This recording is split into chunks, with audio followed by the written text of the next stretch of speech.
Perdebatan Bruno dengan Modric guys. Siapa yang lebih gacor? Hei. Karena zaman sekarang itu sangat sedikit playmaker. Iya kan, berarti ya.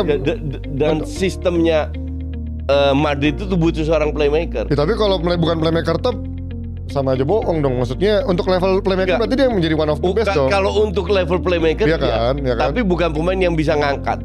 Oh serius lu? Bruno nggak bisa. Oh gila. Kalau nggak Bruno nggak ada rank 15 tahun lalu. Ya, MU. Ya kan sepak bola 11 pemain coach. Exactly. Lu punya pemain kayak Modric itu bisa ngangkat. Ya Modric gimana mainnya? Nggak. I mean, di Tottenham juga nggak kemana-mana di Tottenham. Di Tottenham yang empat besar lah, belum sebagus itu. Ya kan kalau bandingin dia sama di Madrid mah susah lah nilainya.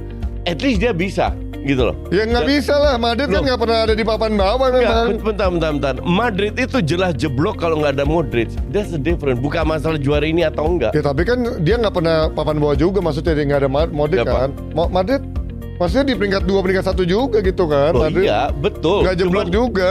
Di Champions League pun sering perform. Tapi kelihatan sekali pada saat nggak ada Modric itu ngaruh banget.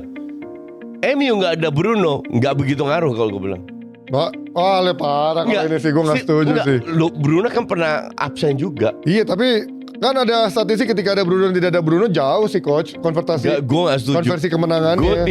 Gue tidak setuju kalau soal itu. Gentar, lu nggak bisa bahas soal kemenangan dengan gaya bermain. Gue nggak bahas kemenangan soal ada ini Madrid nggak. Pada saat permainan nggak ada Bruno atau Modric itu ngaruh banget. Nggak ada Toni Kroos itu ngaruh banget. Tapi nggak ada Bruno Fernandes nggak begitu ngaruh. Ngaruh lah. Di musim ini buktinya kapan nggak ada Bruno kan? Gue bilang nggak begitu ngaruh.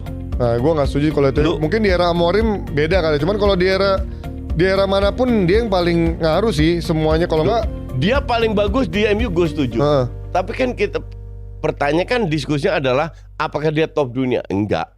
Iya. Top dunia definitely not. Karena mungkin dari sisi playmaker salah satu yang terbaik iya. Kan? Dia itu sering kali track backnya telat, sering ngoceh-ngoceh. Gue nggak ngelihat dia bisa memotivasi pemainnya, sering egois. Bukan pemain yang kayak begitu dalam tim yang lagi menurun lah, yang belum stabil lah. Iya. Modric bener-bener leader. Ya, gua sih nilainya susah juga karena Modric nggak pernah bermain di MU, maksudnya nggak pernah bermain di tim yang kesusahan coach menurut gua. Even dia di Spurs saja kan. Kalau menurut gue ya, seandainya Modric main di MU, apakah MU juara? Nggak juga. Apakah MU Champions League? Mungkin belum tentu.